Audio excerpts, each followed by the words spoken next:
Moving down on this right column, restraint and bracing. Now, this is another great point and time to understand that each of the three planes, the top chord, the bottom chord, and the web plane, require temporary and permanent. Temporary is during the installation, permanent is for the life of the structure.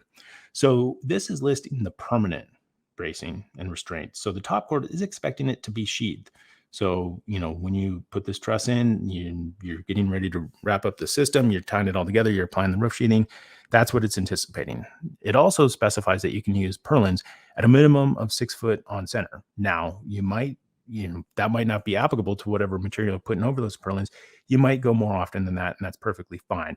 But at a minimum, it's requesting 6 foot on center or a sheath, whether it's 7/16 OSB, half inch CDX, 5/8 OSB, whatever it is anticipating a sheathing or the purlins there along the top chord. The bottom chord, similarly, rigid ceiling. That could be the gypsum, it could be the sheetrock, or whatever it is that you're putting on the bottom of that bottom chord. It's expecting rigid ceiling or continuous lateral restraints 10 foot on center. I mentioned that before, and I personally think that is a best practice to put those 10 foot on center to make sure that you're tying those trusses together along the bottom chord plane with the restraints. Now, beyond that, we've got our web members, and this one is specifying one row continuous lateral restraint. That's what the CLL stands for, at midpoint 4-12 and 6-12. So the web between 4 and 12 and 12 and 6.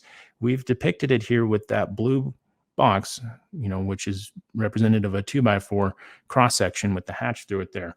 So that is the restraint. Now, the restraint is not all that is required. If you've got multiple of these trusses lined up, you do need diagonal bracing. Now, the restraints will keep the member from buckling, but the force that the restraint observes or receives needs to be braced and sent ultimately to the foundation.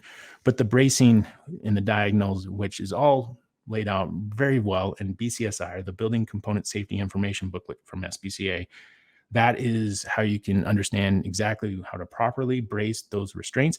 Just having the 2x4 connecting those webs from truss to truss is not enough. There is additional bracing required.